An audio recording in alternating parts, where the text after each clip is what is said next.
എല്ലാ പ്രവർത്തകർക്കും എൻ്റെ പ്രതിജ്ഞ നിർദ്ദിഷ്ടമാണ്. 45 വർഷമായി ഞാൻ ആ പ്രതിജ്ഞ ആവർത്തിക്കുക. ആ പ്രതിജ്ഞയാണ് ഈ പ്രായത്തിലും ഇങ്ങനെ സഞ്ചരിക്കാനും സമരബദ്ധങ്ങളിൽ നിലയുറപ്പിക്കാനും സംസാരിക്കാനും ഒക്കെ ദയാനിധിയായ ദൈവം അള്ളാഹു നൽകുന്ന തൗഫീഖ് എന്നാണ് എൻ്റെ വിശ്വാസം. പ്രത്യക്ഷമായി പ്രതിജ്ഞയിലേക്ക് പ്രവേശിക്കുന്നു.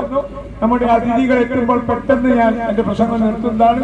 അവരിപ്പം തന്നെ എത്തിക്കും. പ്രതിജ്ഞയിക്കാൻ എൻ്റെ പ്രതിജ്ഞയിലേക്ക് നിങ്ങളുടെ കർണപുടങ്ങളെയും ഹൃദയതലങ്ങളെയും ഞാൻ സ്വാഗതം ചെയ്യുന്നു. നമ്മുടെ നാടിന്റെ സ്വാതന്ത്ര്യത്തിനും ഉന്നതങ്ങളായ മാനുഷിക മൂല്യങ്ങളുടെ നിലനിൽപ്പിനും വേണ്ടി അനവരതം പോരാടുകയും ജീവത്യാഗം വരെ വരിക്കുകയും ചെയ്ത കർമ്മയോഗികളുടെയും ധീരരക്തസാക്ഷികളുടെയും വീരസ്മരണകൾക്ക് മുന്നിൽ ആദരാഞ്ജലികൾ അർപ്പിക്കട്ടെ.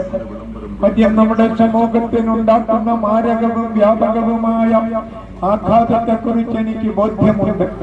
മദ്യം, കഞ്ചാവ് തുടങ്ങിയവയ്ക്കെതിരെ പോരാടേണ്ടതിന്റെ കടമയാണെന്ന് ഞാൻ മനസ്സിലാക്കുന്നു. അതുകൊണ്ട് ഞാൻ ജീവിതത്തിൽ ഒരിക്കലും അത്തരം ലഹരി പദാർത്ഥങ്ങൾ ഉപയോഗിക്കുകയില്ലെന്നും അവയെ പ്രോത്സാഹിപ്പിക്കുകയില്ലെന്നുമുള്ള എന്റെ വാക്കുകൾ ഇവിടെ ആവർത്തിക്കുന്നു. മാത്രമല്ല, ജീവിതാവസാനം വരെ മഹാതിന്മകൾക്കെതിരെ എന്റെ ആരോഗ്യത്തിന്റെയും ആയുഷിന്റെയും അർത്ഥലബ്ധിയുടെയും അവസരങ്ങളുടെയും അർഹമായ പങ്ക് നീക്കി വെച്ചുകൊണ്ട് കുടുംബകാര്യങ്ങൾക്കെന്നതിനുപരി ഗൗരവത്തോടെയുള്ള എന്റെ പോരാട്ടം തുടരുമെന്ന പ്രതിജ്ഞ പുതുക്കുകയും ചെയ്തു. ബഹുമാന്യരായ നമ്മളുടെ പ്രത്യേക അതിഥികൾ എന്ന് പറയുന്നത് പ്രത്യേക മേഖലയിൽ പ്രവർത്തിക്കുന്ന അപൂർവമായി മാത്രം കേരളത്തിലും മറ്റു പൊതുരംഗങ്ങളിലും പ്രത്യക്ഷപ്പെടാറുള്ള ചിലരാണ്. ഒന്ന്, നമ്മുടെ ഹുസൈൻ മടവൂർ സാഹിബ്, മദ്യനിരോധന സമിതിയുടെ സംസ്ഥാന രക്ഷാധികാരി. അദ്ദേഹം ഇവിടെ വന്നിരിക്കുന്നത് അനുഗ്രഹ പ്രഭാഷണത്തിന് അനുഗ്രഹം ചൊരിയാനല്ല, ദയാനിധിയായ ദൈവത്തോട്, അള്ളാഹുവിനോട് ഈ പ്രസ്ഥാനത്തിന് അനുഗ്രഹം നൽകണമേ എന്ന് പ്രാർത്ഥിക്കാൻ. അതുപോലെ പട്യാനിക്കൽ അച്ഛൻ, അദ്ദേഹം ബിഷപ്പിന്റെ അടുത്തെത്തിയിരിക്കുക. പക്ഷെ എത്തിയത് ഞങ്ങൾക്കൊരു നഷ്ടമാണ്, അദ്ദേഹത്തിന് ലാഭവും. അദ്ദേഹം ആ വേദിയിൽ അങ്ങോട്ട് പോകുന്നതോറും ഇങ്ങോട്ടുള്ള പിടുത്തം വിടുകയാണ്. യേശുവിന്റെ അടുത്തേക്കാണ് പോകുന്നതെങ്കിൽ ഇങ്ങോട്ടുള്ള പിടുത്തം കൂടുതൽ ഉണ്ടാകാം. കാരണം യേശുദമ്പുരാൻ ഭാഗം പറഞ്ഞിട്ട് തിന്മകളുടെ മൂർത്തികളെ അടിച്ചുടയ്ക്കുക, നന്മകളുടെ രൂപങ്ങളെ പ്രതിഷ്ഠിക്കുക. ഏറ്റവും വലിയ തിന്മയുടെ മൂർത്തിയാണ് മദ്യം, ഏറ്റവും വലിയ നന്മയുടെ രൂപമാണ് മദ്യ നിരോധന പ്രവർത്തകർ. അതുകൊണ്ട് അച്ഛൻ അത് സ്വീകരിക്കണമെന്ന് ഞാൻ അപേക്ഷിക്കുക. പിന്നെയുള്ളത്, ആ അച്ഛത്തിരിക്കുന്ന രാജാജി മലപ്പുറത്തുകാർക്ക് അപൂർവമായി കാണാൻ കഴിയും. അദ്ദേഹത്തിന്റെ പേര് PV രാജഗോപാൽ. തലശ്ശേരിക്കാർക്ക് തില്ലങ്കേരിയാണ് ജനനം. പക്ഷെ കേരളത്തിലെ മദ്യക്കൊള്ളക്കാരെ കീഴടക്കാൻ നമുക്കൊന്നും ഇപ്പൊ സാധിക്കില്ല. അതുകൊണ്ടാണ് 953 നമ്മുടെ സമരം അവസാനം PM സുധീരനും അതുപോലെ തന്നെ നമ്മളുടെ കുഞ്ഞാലിക്കുട്ടി സാഹിബും ഒക്കെ വേദിയിൽ വന്ന് പറഞ്ഞു, UDF അധികാരത്തിൽ വന്നാൽ പഞ്ചായത്തിന്റെ ജനങ്ങളുടെ അധികാരം പുനഃസ്ഥാപിക്കും. അതിന്റെ പേരിൽ 953 ദിവസം മാർച്ച് 24 ഞങ്ങൾ സമരം അവസാനിപ്പിച്ചു. പിന്നീട് ചില സമ്മർദ്ദങ്ങൾ വേണ്ടി വന്നു. ഉമ്മൻചാണ്ടി 2012 ഒക്ടോബർ അവസാനത്തെ ആഴ്ച അധികാരം തിരിച്ചു തന്നു. നിങ്ങൾക്ക് ഓർമ്മയുണ്ടോ? അതിൽ പിന്നെ അഭിമാനബോധമുള്ള നാട്ടുകാരും അബ്കാരി സ്ഥാപനങ്ങൾ അനുവദിച്ചില്ല. കേരളം ശാന്തമായി മദ്യനിരോധനത്തിലേക്ക് നീങ്ങുകയായിരുന്നു. അതിനിടെ നമുക്ക് അനുകൂലമായ മറ്റൊരു ഘടകം 418 അൺക്വാളിഫൈഡ് യോഗ്യതയില്ലാത്ത ബാറുകൾ അടയ്ക്കണമെന്ന് CAG ആവശ്യപ്പെട്ടു. അതിന്റെ അടിസ്ഥാനത്തിൽ അവസാനം കോടതി ഇടപെടേണ്ടി വന്നു. ഞങ്ങൾ ആ ദിവസങ്ങളിൽ തിരുവനന്തപുരത്ത് മദ്യവിരുദ്ധ ജനകീയ മുന്നണി 8000 ആളുകളുടെ പ്രകടനം നടത്തി. അച്ഛന്മാർ, ഉസ്താദ്മാർ, അൽമേയർ, അതുപോലെ അനുഭാവികൾ, അനുയായികൾ, ഗാന്ധിമാർഗ പ്രവർത്തകർ. ഭാഗ്യത്തിന് അന്നായിരുന്നു ഉമ്മൻചാണ്ടിയുടെ തീരുമാനം. കോടതിയുടെ കൽപ്പന വന്നു 418 ബാറുകൾ അടയ്ക്കാൻ. ഉമ്മൻചാണ്ടി പറഞ്ഞു 418 അല്ല, മുഴുവൻ അടയ്ക്കുക. പിതാക്കന്മാർ പറഞ്ഞു, ഒരു പൂ ചോദിച്ചു, ഉമ്മൻചാണ്ടി ഒരു പൂന്തോട്ടം തന്നു. അതിന്റെ പേരിൽ എല്ലാ ബാറുകളും അടച്ചു. ഉമ്മൻചാണ്ടി പോകുമ്പോൾ കേരളത്തിൽ 29 5 സ്റ്റാർ ഹോട്ടൽസ്. ഇപ്പോൾ കേരളത്തിൽ 915 മദ്യബാറുകൾ. ഈ മലപ്പുറത്തിന് ഒരു പ്രത്യേകതയുണ്ട്. മലബാറിന്റെ മെക്ക എന്ന പൊന്നാനിയുള്ള നാടാണ് മലപ്പുറം. മലപ്പുറം ജില്ലയിൽ പോലും ഒരു ബാർ ഉണ്ടായിരുന്നത്, കടവ് റിസോർട്ട് എന്ന പഞ്ചനക്ഷത്ര ബാർ ഉണ്ടായിരുന്നത് ഇപ്പോൾ 35 ബാറുകൾ. അല്ലെങ്കിലില്ലാന്ന് പറഞ്ഞ വിശ്വാസം ഒരാളും ഈ ബാറുകൾ വരുമ്പം വേണ്ടിയില്ല. അവസാനം കേരള മദ്യ നിരോധന സമിതി തീരുമാനിച്ച ഒരു അനിശ്ചിതകാല സത്യാഗ്രഹം എവിടെ നടത്തും? സ്റ്റേറ്റ് കമ്മിറ്റി തീരുമാനിച്ചു. ഈ ചോദ്യം വിട്ടു മലപ്പുറം ജില്ല, ഞങ്ങളുടെ ഹബീബായ മജീദ് മാടമ്പാട്ട് ജില്ലാ പ്രസിഡന്റ്, അദ്ദേഹം പറഞ്ഞ മലപ്പുറത്തേക്ക് ഞാൻ സ്വാഗതം ചെയ്യും. രണ്ടാമത് തൃശ്ശൂരാണെങ്കിൽ നമുക്ക് ഇത്ര കാലം കൊണ്ടുപോകാനാവില്ല. അങ്ങനെ മലപ്പുറത്ത് 914 ദിവസം ഇന്ന് ഒരു നവയുഗ യാത്രയാണ് വി ഡി സതീശൻ അവരുടെ. നവയുഗം പിറക്കണം കേരളത്തിലെങ്കിൽ, കേരളം ഒരു നവയുഗ അധിഷ്ഠിത സംസ്ഥാനമാകണമെങ്കിൽ മദ്യത്തിന്റെ തീവ്രതകൾ ഇവിടുന്ന് മാറ്റാൻ, മദ്യം ഇവിടെ ഉണ്ടാകരുത്. നിങ്ങൾ ഒരു ബാർ ഉണ്ടായിരുന്ന മലപ്പുറത്ത് 35 ബാറുകൾ വന്നു. എന്നാൽ അതിന്റെ അർത്ഥം 35 ഇരട്ടി ആളുകൾ ഇപ്പോൾ കുടിക്കുന്നു. 35 ഇരട്ടി വിവാഹമോചനം മലപ്പുറത്തുണ്ടാകുന്നു. 35 ഇരട്ടി ബലാത്സംഗങ്ങളും സ്ത്രീപീഡനങ്ങളും അക്രമങ്ങളും വാഹനാപകടങ്ങളും ഉണ്ടാകുന്നു. 35 ഇരട്ടി റൗഡികൾ വർദ്ധിക്കുന്നു. 35 ഇരട്ടി ഭവന സമാധാനം കുറയുന്നു. മുസ്ലിങ്ങൾക്കറിയാം വീടിന്റെ പേര് ബൈക്ക് എന്നല്ല, വീടിന്റെ പേര് മസ്കറ്റ് എന്നാകണം. വീട് ശാന്തിഗേഹമാകണം, അതാണ് മസ്കൻ. എന്നാൽ നമ്മുടെ വീടുകളൊക്കെ നരകശാലയാണ്. ഞങ്ങളുടെ ബഹുമാന്യനായ ഒരു നേതാവ് ഈ വേദിയിലുണ്ട്, അഡ്വക്കേറ്റ് ജോൺ ജോസഫ്. നിങ്ങൾക്ക് അറിയാമോ അദ്ദേഹത്തെ? ഞാൻ അദ്ദേഹവുമായിട്ട് 86 ബന്ധമാണ്. 86 അദ്ദേഹം കേരളത്തിലെ വൈദ്യുതി കൊള്ളക്കെതിരെ ഒരു ഭീമഹർജി സ്വരൂപിച്ചുകൊണ്ട് യാത്രയായി. ഗംഭീര ഇഫക്ട് ഉണ്ടായി ബില്ലിങ്ങിനെ സംബന്ധിച്ച്.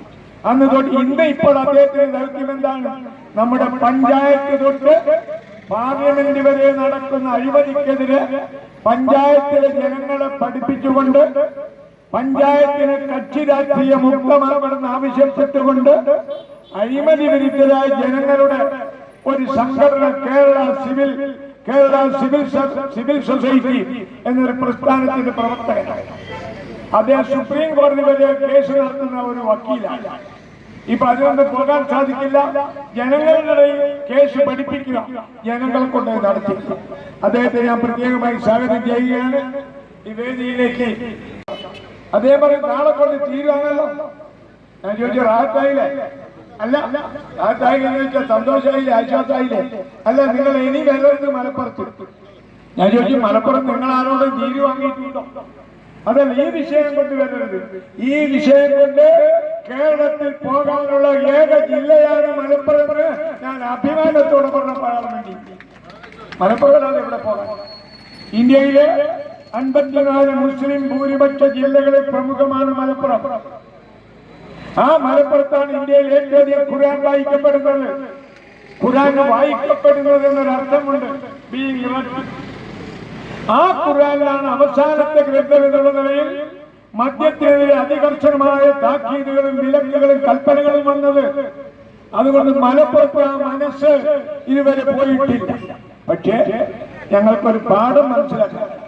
953 ദിവസം പണ്ട് ഇവിടെ ഇരുന്നപ്പോൾ 12,500 പേർ പന്തലിൽ വന്നിരുന്നു സത്യാഗ്രഹത്തിനും സന്ദർശനത്തിനുമായി. ഇപ്പൊ 914 ദിവസം ഇരുന്നപ്പോ എന്റെ ഭാര്യ എണ്ണി കൂട്ടി നോക്കി, അത് 8,490 4000 പോകും. ഇനി മലപ്പുറത്ത് ഒരു സമരം വരികയാണെങ്കിൽ 4000 ഉണ്ടാവില്ല. അതുകൊണ്ട് മാത്രമല്ല, ഇനി മലപ്പുറത്ത് ഇമാതിരി ഒരു സമരം നടക്കുകയില്ല. എന്തുകൊണ്ട്? ചെറുപ്പക്കാരൊക്കെ പിന്നോട്ട് പോകുകയാണ്. ആ ചെറുപ്പക്കാരൊക്കെ വൃദ്ധന്മാരാകുകയാണ്. ഞങ്ങൾക്കൊന്നും വാർദ്ധക്യം ബാധിച്ചിട്ടില്ല. ഞങ്ങളുടെ യുവജന നേതാക്കൾക്ക് ഇവിടെ കുറച്ച് ആളുകൾ, അവരോട് ഞാൻ പറയാറുണ്ട്, നിങ്ങളുടെ യൗവനം ഞങ്ങൾ തിരിച്ചു പിടിക്കുകയാണ്. ഞങ്ങളുടെ വാർദ്ധക്യം നിങ്ങൾക്ക് തരുന്നു. യുവാക്കളൊക്കെ വൃദ്ധന്മാരെ പോലെ നടക്കുന്നു, വൃദ്ധന്മാരായ ഞങ്ങൾ യുവാക്കളെ പോലെ നടക്കുന്നു. ഞങ്ങൾ യുവാക്കളെ പോലെ പ്രവർത്തിക്കുന്നു. ഇന്നലെ ഞങ്ങൾ ഇവിടുന്ന് പോയത് 1 മണിക്കാണ്, ഇന്നുള്ളത് 4 മണിക്ക്. അതിന്റെ ക്ഷീണമൊന്നും ഞങ്ങൾക്കില്ല, അല്ലെന്നില്ല, ദൈവത്തിരിച്ചു. കാരണം ഇത് അച്ഛന്മാരും ഉസ്താദുമാരും ഒക്കെ പറയും ദൈവികമായ അർച്ചന. അച്ഛന്മാര് പള്ളിയിൽ ബലി പഠിപ്പിക്കും, ഉസ്താദൊക്കെ ഇബാദത്ത് പഠിപ്പിക്കും. പക്ഷേ ഞങ്ങൾക്കറിയാം ഏറ്റവും വലിയ ദൈവിക അർച്ചന തിന്മകളെ എതിർക്കലാണ്. ഏറ്റവും വലിയ തിന്മ ഖുർആനിൽ റസൂലും പറഞ്ഞിരിക്കുന്നു. റസൂൽ പറഞ്ഞത് തിന്മകളുടെ മാതാവാണ് മദ്യമെന്ന്. റസൂൽ പറഞ്ഞ തിന്മകളെ കൈകൊണ്ട് ചെറുക്കണം. കൈകൊണ്ട് ചെറുക്കാൻ വിശുദ്ധുള്ളവർക്കല്ലേ സാധിക്കും. അതിന് ഈമാനില്ലാത്തവർ വാക്കുകൊണ്ട് തടയണം. അതിനും ഈമാനില്ലാത്തവർ മനസ്സുകൊണ്ട് വെറുക്കണം. മനസ്സുകൊണ്ട് വെറുക്കുന്ന ഒരു രാജ്യത്ത് ഒരുപാട് കൈകൊണ്ട് ചെറുക്കാനും സാധിക്കുന്നില്ല. ഈമാന്റെ കുറവാണ്. ഈമാൻ തരണമെങ്കിൽ ഈമാൻ എന്ന വാക്കിന് ഞാൻ ചിന്തിച്ച് പുതിയൊരർത്ഥം. ഗാന്ധിജി സത്യാഗ്രഹം എന്ന വാക്കിന് ആളുകൾ ചിലപ്പോൾ സത്യാഗ്രഹം എന്നൊക്കെ പറയുന്നത് തെറ്റാണ്. സത്യാഗ്രഹം എന്ന വാക്ക് തന്നെ പ്രയോഗിക്കണം എന്ന് പറഞ്ഞ് ഗാന്ധിയുടെ ഒരു എഴുത്തുണ്ട്. ആ സത്യാഗ്രഹത്തിന് അദ്ദേഹം കൊടുത്ത ഡെഫിനിഷൻ, നിർവചനം ഫോഴ്സ് ബോൺ ഓഫ് ട്രൂത്ത് എന്നാണ്. സത്യത്തിൽ ഉത്ഭിന്നമായ ശക്തി. എനിക്ക് തോന്നുന്നത് ആ ഈമാനുള്ളവരെ ജിഹാദ് നടത്താനാവും. ജിഹാദ് നടത്തുന്നവരെ ജിഹാദികൾ. അല്ലാതെ എവിടെയും പോയി ബസ്സിന് കല്ലറില്ല, റോഡ് ബ്ലോക്കാക്ക, കത്തിക്കുത്ത്, ഇതൊന്നല്ല ജിഹാദ്. തിന്മകൾക്കെതിരെയുള്ള പോരാട്ടം. അതുകൊണ്ടാണ് ഇസ്ലാമിനെ പഠിപ്പിച്ചത് നന്മ കൽപ്പിക്കാനും തിന്മ വിരോധിക്കാനുള്ള ഒരു സമുദായം നിങ്ങളാലും ഉണ്ടാകുമാറാണ്. ഈ ഉസ്താദിന്റെ കൂടെയാണ് ഞാൻ വർഷങ്ങൾക്ക് മുമ്പ് ISMന്റെ പിലാത്തറ സമ്മേളനത്തിൽ പോയത്. ഇദ്ദേഹത്തെ കൂട്ടിക്കൊണ്ടുപോയതാ, പ്രസംഗിക്കാനല്ല, കേൾക്കാൻ. അത് ഉദ്ഘാടനം ചെയ്തത് ബിലാൽ ഫിലിപ്പ് എന്ന് പറയുന്ന മുസ്ലിമിലേക്ക് മതം മാറിയ അമേരിക്കയിൽ ഒരു ക്രിസ്ത്യാനി.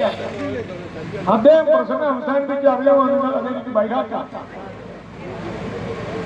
അല്ലയോ സമൂഹമേ, നന്മ കൽപ്പിക്കാനും തിന്മ വിരോധിക്കാനുമുള്ള അല്ലാഹുവിന്റെ പ്രബോധനവും അതിന് റസൂൽ കരീം സല്ലല്ലാഹു അലൈഹി വസല്ലമ നൽകിയ വിശേഷണവും നിർവചനവും.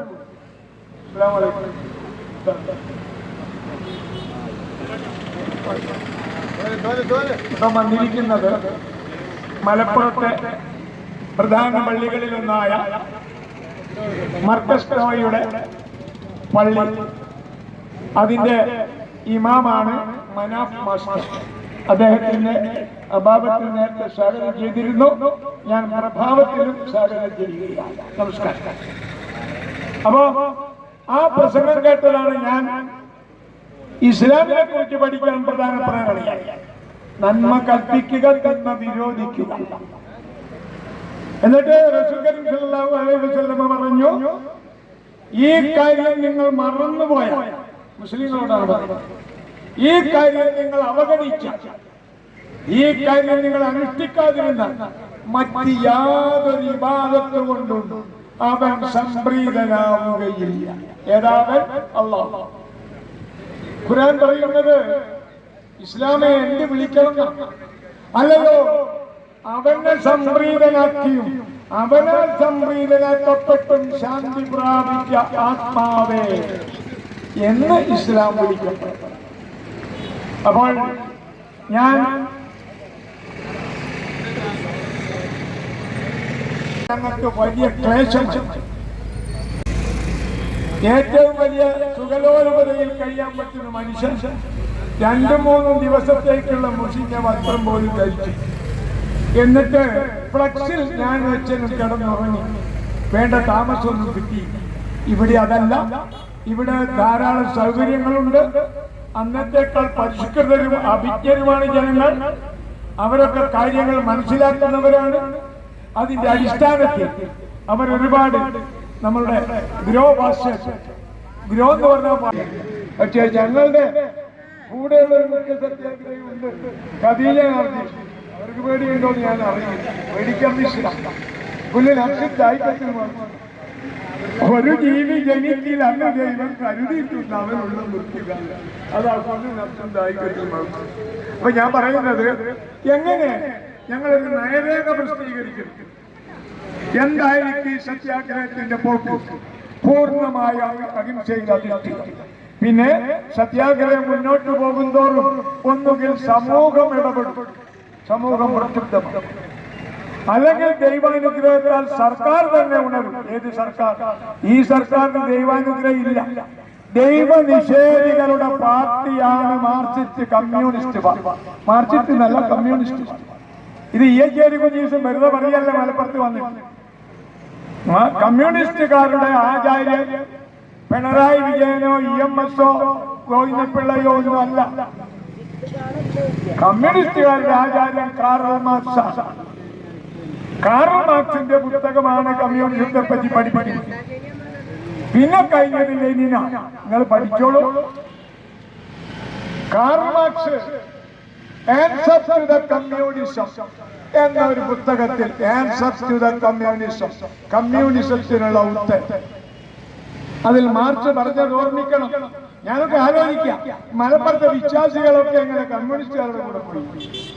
ഖുർആനിൽ വചനമുണ്ട്, അല്ലാഹുവേ അവിശ്വാസികളുടെ കൂടെ ഞങ്ങൾ നടത്തരുത്. അല്ലേ? എന്താ മാർക്സ് പറയുന്നറിയോ? We must make an end of all religious institutions. എല്ലാ മതസ്ഥാപനങ്ങൾക്കും നാം ഒരു അന്ത്യം വരുത്തണം. ഇൻഫ്ലുവൻസസ്, അതിന്റെ സ്വാധീനത്തിൽ, and the very idea of God, ഈശ്വരൻ എന്ന ആശയത്തെ തന്നെ നാം നശിപ്പിക്കണം. അതുകൊണ്ടാണ് EMS ആദ്യം പറഞ്ഞത് കാനൂരിൽ വെച്ചിട്ട്, എന്ത് ബാബറി മസ്ജിദ് പൊളിച്ചു മാറ്റി പ്രശ്നം തീർക്കണം. പക്ഷെ EMS പൊളിക്കാനായത് RSSകാരാണ് പൊളിച്ചു.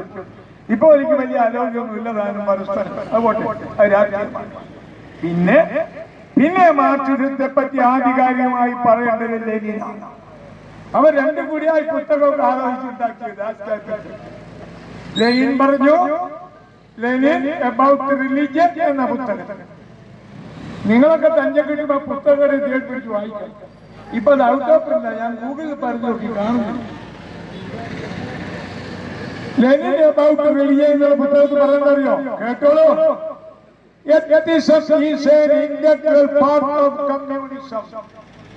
കമ്മ്യൂണിസത്തിന്റെ അവിഭാജ്യ ഘടകമാണ് അനീശ്വരത്വം. കോൺസിക്വന്റ്ലി ആകയാൽ ക്ലാസ് കോൺഷ്യസ് മാർക്സിസ്റ്റ്, വർഗബോധമുള്ള ഓരോ കമ്മ്യൂണിസ്റ്റുകാരനും, അതായത് പിണറായിയെ പോലെ കടകംപള്ളിയെ പോലെ വർഗബോധമുള്ള ഓരോ കമ്മ്യൂണിസ്റ്റുകാരും ഷുഡ് ക്യാരി ഓൺ പ്രൊപ്പഗൻഡ, പ്രചാരണം നടത്തിക്കൊണ്ടേയിരിക്കണം. ഇൻ ഫേവർ ഓഫ് എത്തിസം, അനീശ്വരത്വത്തിന് വേണ്ടി വർഗബോധമുള്ള ഓരോ കമ്മ്യൂണിസ്റ്റുകാരനും പ്രചാരണം നടത്തിക്കൊണ്ടിരിക്കും. ആ പിണറായി വിജയൻ ഒരിക്കൽ ഗുരുവായൂരിൽ പോയിട്ട് ചോദിച്ചു, അവിടെയാണ് ആ കൃഷ്ണൻ ഇരിക്കുന്നത്. കൃഷ്ണൻ ഇരിക്കുന്നത് എവിടെയാണ്? ഗീത വായിച്ചു. വെറുതെ ചാണ്ടിക്കാരോട് ചോദിച്ചാൽ കൃഷ്ണൻ അറിയോ? അല്ലെങ്കിൽ കണ്ടറിനോട് ചോദിച്ചാൽ അയ്യപ്പനെ അറിയോ? അയ്യപ്പന് കൃഷ്ണനൊക്കെ വേറെ വിഷയമാണ്. അപ്പൊ ഞാൻ പറഞ്ഞത്, അങ്ങനെ അനീശ്വരത്വം പ്രചരിപ്പിക്കണമെന്നും ഈശ്വരന്റെ സ്വാധീനം ചിന്ത കുറയ്ക്കണമെന്നും പറഞ്ഞ ആ നേതാക്കന്മാരുടെ പിൻഗാമികളാണ് കമ്മ്യൂണിസ്റ്റുകാർ, മലപ്പുറത്തെ കമ്മ്യൂണിസ്റ്റ്. അതുകൊണ്ട് അവർക്ക് വിശ്വാസികളാകാനാവും. ഇത് ഏത് സിംബോസിയത്തിലും ചർച്ചയിലും ഞാൻ പറയില്ല. ഒറ്റ ആൾ എന്നോട് എഴുതി ചോദിച്ചിട്ടില്ല ഏത് പുസ്തകത്തിൽ. ഇതൊക്കെ പഠിച്ച് നിങ്ങൾ പ്രചരിപ്പിക്കേണ്ട സമയം വരികയാണ്. അതാണ് എലക്ഷൻ. ഈ എലക്ഷനിൽ ഞങ്ങൾക്കൊരു ഉത്തരവാദിത്തമുണ്ട്. LDFനെ തോൽപ്പിക്കുക. കഴിഞ്ഞ പഞ്ചായത്ത് ഇലക്ഷനിൽ 100 മണിക്കൂറാണ് മലപ്പുറത്ത് ഞങ്ങൾ ഇടപെട്ടത്. രവീന്ദ്ര മാഷി, ചിന്നമ്മ ടീച്ചറും സഹപ്രവർത്തകരും 80 മണിക്കൂറാണ് കോഴിക്കോട്ട് ഇടപെട്ടത്. അതിനൊക്കെ ഫലം ഞങ്ങൾക്ക് കായികമായി കിട്ടിയിട്ടുണ്ട്. പക്ഷേ മാനസികമായ ഈ ഇലക്ഷനിൽ ഞങ്ങൾ ഇടപെടാൻ പോവുകയാണ്. നാടാകെ മദ്യമൊഴുക്കി കുടുംബം തകർക്കുന്ന LDFന് വോട്ടില്ല. അതാണ് പറയുന്നത്. കൂടുതൽ അടി കിട്ടാൻ വേറെ ഞങ്ങൾ പോകണ്ടല്ലോ. കിട്ടിയെങ്കിൽ കിട്ടട്ടെ, അത് കണക്കാക്കി ഞങ്ങൾ പുറപ്പെടും. നിങ്ങളോട് പറയാൻ കാരണം മലപ്പുറം ജില്ലയിൽ ഏതെങ്കിലും നിയോജക മണ്ഡലത്തിൽ ഇങ്ങനെയൊരു ജാഥ വരണമോ വേണ്ടയോ എന്നുള്ളത് മജീദ് മാടമ്പാട്ടും സഹപ്രവർത്തകരും യോഗം ചേർന്ന് ആലോചിക്കും. നമ്മൾ ഇപ്പോഴും സമരം ചെയ്യാൻ കാരണം KT ജലീലാണ്. ഞങ്ങൾ ഉമ്മൻചാണ്ടി തന്ന അധികാരം 2016 KT ജലീലിന്റെ പാർട്ടി ജയിച്ചു. പിണറായി ജലീൽ മന്ത്രിക്കും ശ്രീരാമകൃഷ്ണനും ഒരു സ്വീകരണം മാറഞ്ചേരി ഞങ്ങളുണ്ട് കൂടെ ഒരു വാട്സപ്പ് കൂട്ടായി എടുത്ത് ഈ സ്വീകരണത്തിന് ഇവർ എന്നെ വിളിച്ചു. ഞാൻ പോയി. അപ്പൊ കുറച്ചു നേരം പ്രസിഡന്റ് മന്ത്രിയും സ്പീക്കറും ഞാൻ മുഖ്യ പ്രഭാഷകൻ. എന്നോട് തുടങ്ങാൻ പറഞ്ഞു. 500-600 ആളുണ്ട്. ഞാൻ തുടങ്ങി ഇതൊന്നും പറഞ്ഞില്ല. കാരണം ഇവര് ഭരണത്തിൽ വന്നിട്ടല്ലേ ഉള്ളൂ. അത് ജൂലൈ 18-നാണ്. 2017 July 16 July 18 government. അപ്പൊ എന്റെ പ്രസംഗം തീരാറായി. മന്ത്രിയും ശ്രീരാമകൃഷ്ണനും കാര്യമില്ല. ഞാൻ പറഞ്ഞു ഞാൻ പ്രസംഗിക്കുന്നില്ല, മൈക്ക് ഇവർക്ക് കൊടുക്കുകയാണ്. അത് നാട്ടുകാർക്കൊക്കെ എനിക്ക് ഇവരോടൊരു അപേക്ഷയുണ്ട്. ബഹുമാനപ്പെട്ട മന്ത്രി ജലീൽ, സ്പീക്കർ ശ്രീരാമകൃഷ്ണൻ, ഞങ്ങൾ കഷ്ടപ്പെട്ട് ഈ നാട്ടുകാർക്ക് നേടിക്കൊടുത്ത പഞ്ചായത്തുകളുടെ അധികാരം 232 447 വകുപ്പ് നിങ്ങൾ പിണറായി സർക്കാർ കൂടി അട്ടിമറിക്കാതിരിക്കണേ. എല്ലാരും കയ്യൊഴിച്ചു. ജലീൽ മന്ത്രി എന്റെ കയ്യിൽ നിന്ന് മൈക്കങ്ങ് പിടിച്ചു. എന്നിട്ട് പറഞ്ഞു ശരി മാഷേ, അതൊരിക്കലും ഉണ്ടാവില്ല. നിങ്ങളൊക്കെ കഷ്ടപ്പെട്ടത് ഞങ്ങൾ അറിയും. ഈ അധികാരം ഞങ്ങൾ എടുത്തു കളയില്ല. ജനം വീണ്ടും കയ്യൊഴിച്ചു. അപ്പോൾ റാത്തായാലും ആ ജലീൽ മന്ത്രിയാണ് ഒരു ഓർഡിനൻസ് കൊണ്ടുവന്ന് നിയമമാക്കി. നിങ്ങൾക്കറിയാവോ ഓർഡിനൻസ് എപ്പോഴാണ് കൊണ്ടുവരുന്നത്? നിയമസഭയിൽ ബില്ലാക്കി അവതരിപ്പിച്ച് നിയമമാക്കാൻ സമയമില്ലാത്തപ്പോഴാണ് ഓർഡിനൻസ് കൊണ്ടുവരുന്നത്. എന്തായാലും തിരക്കെന്നറിയാമോ? കേൾക്കണം. ബിജു രമേശ് എന്ന് പറഞ്ഞ തിരുവനന്തപുരത്തെ ഒരു അബ്കാരി മുതലാളിയുടെ രാജകുമാരൻ കോടിയേരി ബാലകൃഷ്ണനോട് പത്രക്കാരൊക്കെ പറഞ്ഞു, ഞാൻ വായിച്ചതാ, നിങ്ങൾ ഞങ്ങൾക്ക് തന്നെ ഉറപ്പ് പാലിക്കുന്നില്ല എങ്കിൽ ഞങ്ങൾ പത്രസമ്മേളനം വിളിച്ച് ലോകത്തോട് പറയും. എന്താ ഉറപ്പെന്ന് മനസ്സിലാക്കി? ഞങ്ങൾ അധികാരത്തിൽ വന്നാൽ ബാർ മുതലാളിമാരെ നിങ്ങൾക്ക് എവിടെയും ബാർ തുടങ്ങാനുള്ള നിയമം ഞങ്ങൾ ഉണ്ടാക്കും. പഞ്ചായത്തിന്റെ അധികാരം അട്ടിമറിക്കും. കോടിയേരി ബാലകൃഷ്ണൻ പറഞ്ഞപ്പോ അടുത്ത ആഴ്ച ജലീൽ മന്ത്രി ഓർഡിനൻസ്. എന്താ തിരക്ക്? ബാർ മുതലാളിമാരുമായിട്ടുള്ള ചങ്ങാത്തം. അതുകൊണ്ടാണ് ഞങ്ങൾ പറയുന്നത്, നാടാക മധ്യമൊഴുക്ക് കുടുംബം തകർക്കുന്ന LDF ജനറൽ സെക്രട്ടറി നേരത്തെ ഒരു സൂചന തന്നില്ലേ? അഴിമതിയുടെ സൂചന ഓർമ്മയില്ലേ? ഒരു ബാറിൽ നിന്ന് 25 ലക്ഷം പിരിപ്പിച്ചു. ഒരു ബാർ മുതലാളിക്കാരൻ പുറത്തു പറഞ്ഞു 1000 ബാറിൽ നിന്ന് അടക്കം 250 കോടി ഉണ്ടാക്കാൻ. അപ്പൊ ഈ പറഞ്ഞതിന്റെ കയറ്റി പിടിച്ചു പറഞ്ഞോ തിരുത്തി പറഞ്ഞു. അത് ഞങ്ങളുടെ സംഘടനയ്ക്ക് ഒരു ഓഫീസ് ഉണ്ടാക്കാനാണ്. അതാണ് അബ്കാരികളും ഈ ഭരണകൂടവും തമ്മിലുള്ള ഒത്തുകളി. അതുകൊണ്ട് അവരുടെ കൈക്കൂലി ചതിക്ക് നമ്മളുടെ കുഞ്ഞുങ്ങളെയാണ് നിങ്ങൾ എറിഞ്ഞു കൊടുക്കുന്നത്. ഇനിയെങ്കിലും കുഞ്ഞുങ്ങൾ അതിൽ പെടാതിരിക്കാൻ അവരുടെ പാഠപുസ്തകങ്ങൾ ലഹരി വിരുദ്ധ ഭാഗങ്ങൾ ചേർക്കാം. അതുകൂടി ഞങ്ങൾ ആവശ്യപ്പെട്ടു. പഞ്ചായത്തി രാജിൽ നിന്നും നഗരപാലിക ആക്ടിൽ നിന്നും കവർന്നെടുത്തൊരു ജനാധികാരം, മദ്യനിരോധന ജനാധികാരം തിരിച്ചു നൽകൂ സർക്കാരെ. അത് തിരിച്ചു തന്നേ മതിയാവൂ. അന്നേ തീരൂ ഞങ്ങളുടെ സമരം. അതാണ് നമ്മുടെ നിയന്ത്രണം. ഇളം തലമുറ ലഹരികളിൽ പെട്ട് നശിച്ചു പോകാതിരിക്കാൻ അവരുടെ പാഠപുസ്തകത്തിൽ ലഹരി വിരുദ്ധ ഭാഗങ്ങൾ ഉൾപ്പെടുത്തു സർക്കാരെ. ഞാൻ നമ്മുടെ രണ്ടാമത്തെ ഇത് നിങ്ങൾ മനസ്സിലായ ഇന്ന് ഞങ്ങൾ സത്യാഗ്രഹം അവസാനിപ്പിച്ച് തെരഞ്ഞെടുപ്പ് രംഗത്തേക്ക് പോകും. പക്ഷേ നിങ്ങൾ അത് നിയ്യത്തോടെ ഹൃദയ നിശ്ചയദാർഢ്യത്തോടെ കൊണ്ടുവരണം. എന്നെ ഒരു പത്രത്തിൽ ഇന്നലെ വിളിച്ചു. അല്ല, നിങ്ങൾ മറ്റന്നാൾ ജാഥ തുടങ്ങുന്നു. അതായത് 16-ാം തീയതി ആദ്യം പറഞ്ഞ ഞാൻ അവിടെ തുടങ്ങുന്നില്ല.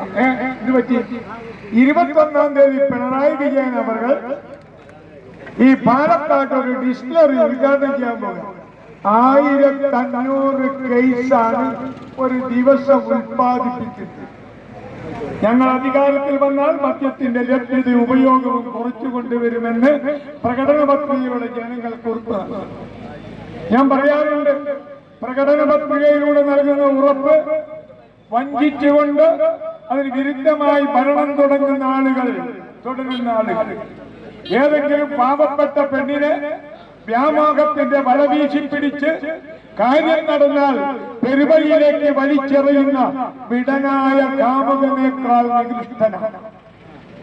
ഇതിന് പണ്ടത്തെ മാടത്തിമാരൊക്കെ പറയും പോലെ, പെണ്ണേ നിനക്ക് ഞാൻ ഒരു മാസത്തേക്ക് ചെലവിന് തന്നേക്കാം, എടി പെണ്ണേ നിനക്ക് ഞാൻ ഒരു കിറ്റ് തന്നേക്കാം, നിന്റെ ഭർത്താവ് കുടിച്ചോട്ടെ. എന്ത് മാടത്തിത്തരമാണ്. അതുകൊണ്ട് ഉസ്താദ് ഇവിടെ ഇരിക്കുന്നുണ്ട്, അദ്ദേഹത്തിന് സംസാരിക്കേണ്ട ഒരു അവസരം കൊടുക്കുന്നത് ഉത്തരവാദിത്തമാണ്. ഇൻഷാ അല്ലാഹ്